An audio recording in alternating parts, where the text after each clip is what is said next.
Rendu big, la gang. Depuis que certains haters pensent que je fais des millions, ben, j'ai décidé de me payer du monde pour me maquiller un peu, comme ça je vais être à leur goût. Non, je fais des farces. Vous savez, on est quoi aujourd'hui? On est le 7 janvier 2022. Chronique Haters numéro 4. Je le sais, le calendrier ne fait plus, là, mais vous aviez pas vu le petit chien qui fait caca du mois de décembre, fait que je voulais vous faire une petite surprise. Salut la gang, vous savez comment ça marche. On fait ça pour le fun, on dénonce pas de nom, on fait juste s'amuser. Puis des haters, il y en a, il va toujours en avoir. Fait qu'on va s'amuser avec ça, on transforme le négatif en positif, comme je dis souvent. On en a 5 aujourd'hui, je commence avec la première. Vous savez, quand on entend, c'est pas pour être méchant, mais... c'est jamais vraiment gentil. On sait ce qui s'en vient. Ça n'a jamais arrivé dans l'histoire que quelqu'un dise « Hey, le gros, c'est pas pour être méchant, mais maudit que t'es une personne généreuse puis que t'es beau intérieurement et extérieurement. » Non, c'est jamais ça. Quand quelqu'un vous dit « C'est pas pour être méchant », habituellement, c'est pour te dire soit qu'il aime pas ta nouvelle blonde ou que t'as pris crissement du poids pendant les fêtes. Le commentaire venait comme suit « C'est pas pour être méchant, mais je t'aime pas. T'es pas bon. Vous devriez changer d'animateur. C'est pas pour être méchant, mais ça serait meilleur. » Donc... En tout cas, ça, j'ai reçu ça il y a peut-être un an, fait que j'espère que la personne nous suit encore. Puis que, ben, t'es appris à m'aimer avec le temps. Numéro 2. Tu te prends pour un influenceur. Bon, ça, c'est le mot de l'heure un peu. Là. Ceux qui suivent les médias en ce moment, c'est très populaire, le mot influenceur. Pas pour les bonnes raisons, malheureusement. Mais ça me fait penser à une petite anecdote qui m'est arrivée. Je vous conte ça vite fait. Quand on va dans les voyages de presse, quand on est invité en tant que média automobile à faire ces voyages-là, comme dernièrement, je suis allé dans l'Ouest canadien pour tester pour un grand fabricant, pour ne pas le nommer, qui est Ford. Donc, on est invité là-bas. Puis là-bas, ben, il y a un mix d'influenceurs et de journalistes automobiles qui sont plus la vieille école, qui détestent les influenceurs. Peut-être parce qu'ils ont plus de vues qu'eux, plus... Peu importe. C'est pas aimé dans le monde journalistique. C'est pas pris au sérieux. Je peux comprendre à certains égards pourquoi. Donc, on est là-bas.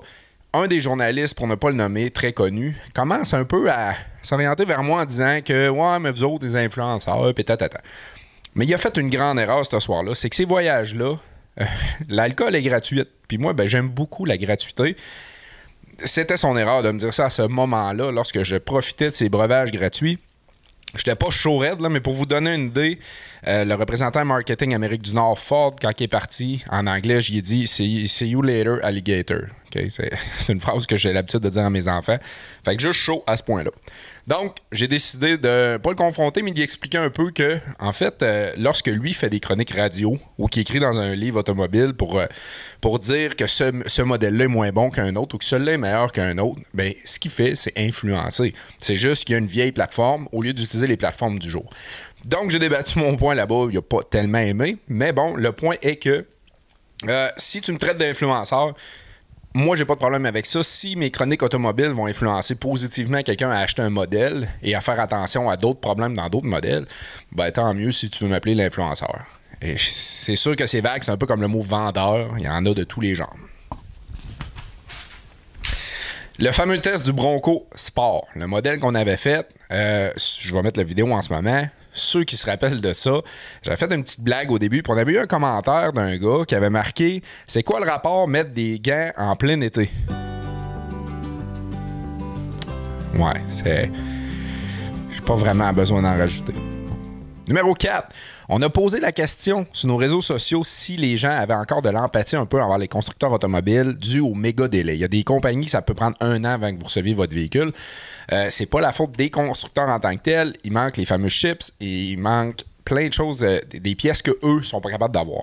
Donc, on a demandé, est-ce que vous avez encore un peu d'empathie ou c'est non-tolérance au prix qu'on paie les véhicules, on le veut maintenant, puis je suis tanné d'attendre. Un des commentaires, moi je le sais, ce qu'ils font, c'est que pour augmenter l'offre et la demande, ils parquent le bateau dans l'océan puis ils les font attendre là afin de faire augmenter la demande. Fait que là, j'imagine, moi, je me mets à la place de Ford. Là.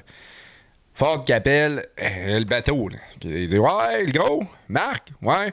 Mais ça, tu parques ton bateau là 6 mois, en milieu de l'Atlantique. Ouais, parque ça là, le gros. Ouais, je le sais que tu as 150 hommes d'équipage à payer pendant 6 mois, puis ouais, je sais que ça va te coûter 2 millions de fuel. Ouais, non, c'est vraiment important que tu le fasses. Pourquoi?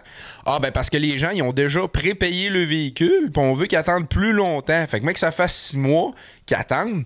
Et là, mon gars, on va en vendre en tas. Je te le dis, là, moi, je suis un gars de marketing, ça marche.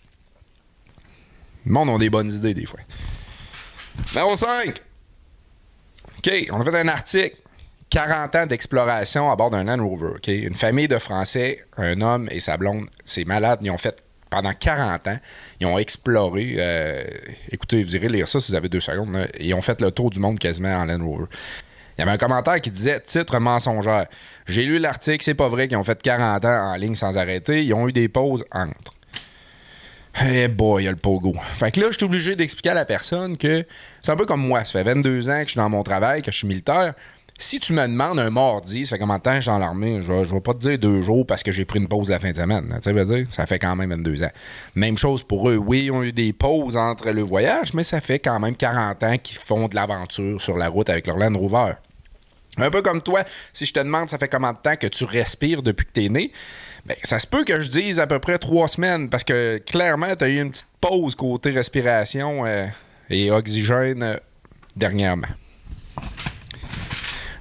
Numéro 5, test du Bronco. Celle-là, c'est la dernière. Puis c'est un peu un haters qu'on a eu, comme on a souvent sur les réseaux sociaux, qui vont pas prendre le temps de se renseigner, qui font pas leur recherche, comme on dit souvent, c'est ainsi.